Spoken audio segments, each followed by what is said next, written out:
हम में से काफी लोगों को लगता है कि अगर कुछ ना समझ में आए तो चुपचाप जितना भी ज्यादा पैसा आया हुआ है उसे या तो एफडी या पीएफ में डाल दो। क्यों? क्योंकि ये सुरक्षित पर्याय है। पर क्या ये सच में सुरक्षित पर्याय है? और सुरक्षा का अर्थ क्या होता है? काफी सारे लोगों के लिए सुरक्षा का अर्थ होता है पैसा तो नहीं डूबेगा, पर क्या यह पर्याप्त है?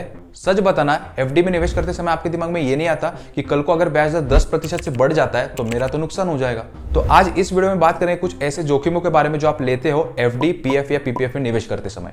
तो सबसे पहले आती है ब्याज दर जोखिम। अब ब्याज दरों का ऊपर या नीचे जाना भी एक बड़ी प्रकार की जोखिम ही है। जैसे शेयर बाजार ऊपर या नीचे जाने का एक जोखिम होता है, उसी प्रकार ब्याज दरों का भी ऊपर या नीचे जाना एक जोखिम ही है। चलो मैं आपको बताता हूँ कैसे। कल्पना कीजिए कि आपने 5% से 5 साल के लिए एफडी में निवेश कर दिया।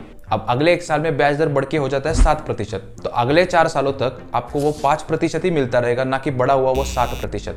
तो ये भी एक बहुत बड़ी प्रकार की जोखिम ही है। और पीएफ और पीपीएफ के साथ क्या होता है कि मान लीजिए गवर्नमेंट ने कल को ब्याज दर 2 से 3% घटा भी दिए, तो अब पीपीएफ में तो 15 साल का लॉक इन पीरियड होता है, मतलब आप निकल भी नहीं पाओगे इसमें से। तो ब्याज दरों के मूवमेंट को ट्रैक करना उतना ही कठिन है जितना कि शेयर मार्केट के मूवमेंट को ट्रैक करना। बहुत कम लोग ऐसे हैं जो कि भविष्यवाणी कर सकते हैं कि अगले 6 महीनों में ये ब्याज दर कैसे दिखेंगे। अब पिछले 6 महीनों में ब्याज दर 1% बढ़ चुका है। अब आगे आने वाले समय में क्या पता ये बढ़ेंगे या और भी कम होंगे। अब ये तो पता चल गया है कि ये गारंटीड इंटरेस्ट वाले प्रोडक्ट्स पूर्णतः सुरक्षित नहीं है, लेकिन ये और 2 रिस्क के साथ आते हैं। अब दूसरा आता है लिक्विडिटी रिस्क। लिक्विडिटी रिस्क यानी कि आप कितनी जल्दी अपने इन्वेस्टमेंट को कैश में कन्वर्ट कर सकते हो। तो जैसे कि आप सब लोग जानते हो, ये गारंटीड इनकम वाले उत्पाद एक लॉक इन अवधि के साथ आते हैं। तो एफडी में ये होता है 6 महीनों से लेकर 10 साल का, पीएफ में ये होता है 5 साल तक, और पीपीएफ में ये होता है 15 साल का।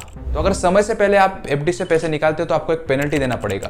पीएफ में तो आपको ये पर्याय मिलेगा तक नहीं, और पीपीएफ में आप 50 से ज्यादा प्रतिशत अपने पैसे निकाल ही नहीं पाओगे 15 साल से पहले। तो जब आप अपने पैसे को निवेश करते हो तो क्या आप एकदम सुनिश्चित हो सकते हो कि अगले 10 से 15 साल आपको ये पैसे लगेंगे ही नहीं? तो क्या ये थोड़ा जोखिम भरा नहीं हुआ? तो इन उत्पादकों के समर्थकों का यह कहना है कि उतना ही पैसा निवेश कीजिए जो आपको अगले 5 साल या 15 साल तक नहीं लगेगा। लेकिन अगले 15 साल का कौन प्लान कर सकता है? अब इमरजेंसी प्लान करके थोड़ी ना आती है। अब आखिरी में आती है क्रेडिट रिस्क।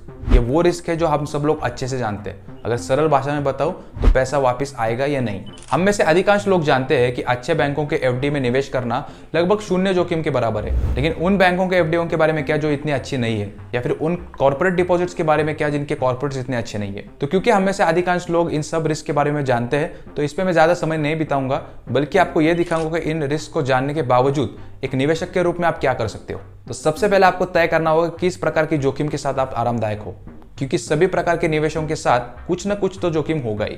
तो उदाहरण के लिए समझाओ तो एफडी में आपको ब्याज दर जोखिम और लिक्विडिटी रिस्क रहेगा। कॉर्पोरेट डिपॉजिट में आपको तीनों रिस्क है, और म्यूचुअल फंड में भी आपको तीनों रिस्क है, लेकिन अलग अलग मात्रा में। अब हर इन्वेस्टमेंट में किसी न किसी प्रकार की जोखिम तो रहेगी, किसी में कम तो किसी में ज्यादा। अब म्यूचुअल फंड में सबसे कम लिक्विडिटी रिस्क होता है, जैसे कि 1 या 3 साल का ही लॉक इन होता है। और कुछ योजनाएं तो ऐसे भी है जहाँ पे 0 लॉक इन है, यानी कि आप समय से पहले अगर पैसे निकालते हो तो आपको रिटर्न अच्छा नहीं मिलेगा, लेकिन आप जल्दी से जल्दी पैसे को निकाल पाओगे। तो हमें हमारे पोर्टफोलियो को कुछ इस तरीके से करना चाहिए जहाँ पे वो हमारे रिस्क को कम करते हुए हमारे रिटर्न्स को अधिकतम करने में मदद करे। अब ये कहना आसान है, लेकिन करना उतना ही मुश्किल। इसको मैं थोड़ा सा समझाऊं तो हम में से अधिकांश लोग मुझसे सहमत होंगे कि म्यूचुअल फंड जिस प्रकार का रिटर्न दे सकता है, शायद ही अन्य कोई प्रोडक्ट इस प्रकार का रिटर्न देगा।